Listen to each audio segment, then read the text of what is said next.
Hello and welcome to this boss guide for the Stagecraft Witch. This is a boss that you have to fight 3 times in the story, but since the first and second fight are just easier version of the third one, I will only focus on the third fight during this guide, but most of the information will still be useful for the 2 previous fights if you have trouble with them.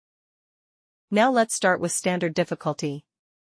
The main thing to keep in mind during this fight is that she has an insane amount of damage reduction during even-numbered turn. If you break her during one of those turns you will deal almost no damage and the break will be totally wasted. To avoid this you need to keep track of the turn number at all time to know if she has her damage increase or reduction, since there is nothing indicating which one she has. If you lose track of the turn, you can attack her once, and if the damage feels particularly low it means this is an even turn. The other main thing in this fight is her shield and barrier. Whenever one is active, she takes less break gauge depletion, so don't bother using your breaker skill or special attack. It will also heal her at the beginning of her turn. This heal is pretty consequent, so you really want to destroy it before her next turn whenever she apply it.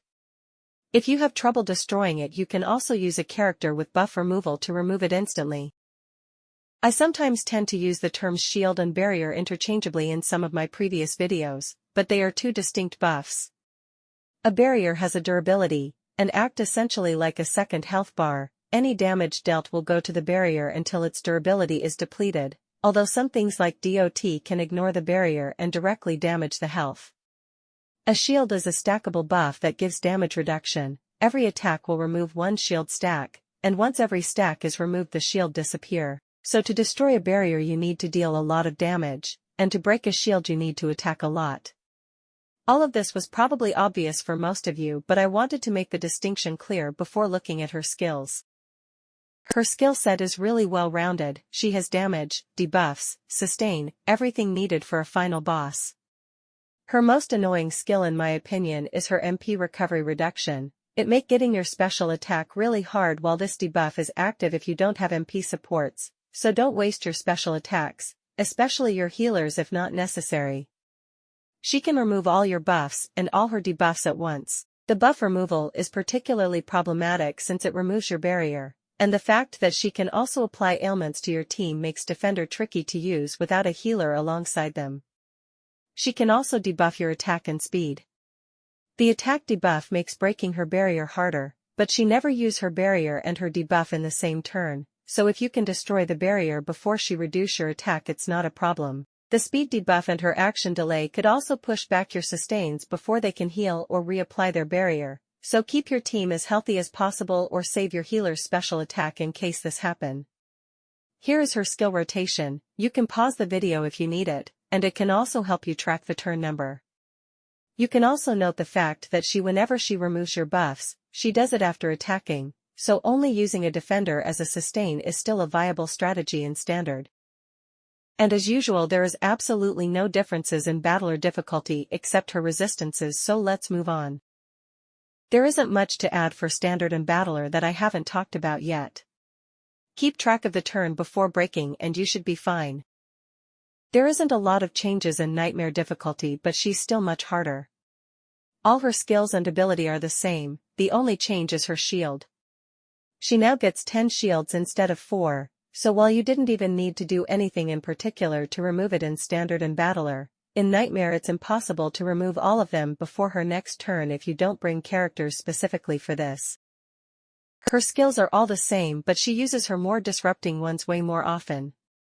She also has the annoying tendency to remove your buffs before attacking, making defenders more risky to use as a solo sustain. She also almost always debuffs your attack when she uses her barrier, making breaking it a lot harder. Overall the strategy is still the same as in standard, but this time her barrier and shields are a real problem if you don't have the right units to counter them. But using a character with buff removal can help circumvent this problem.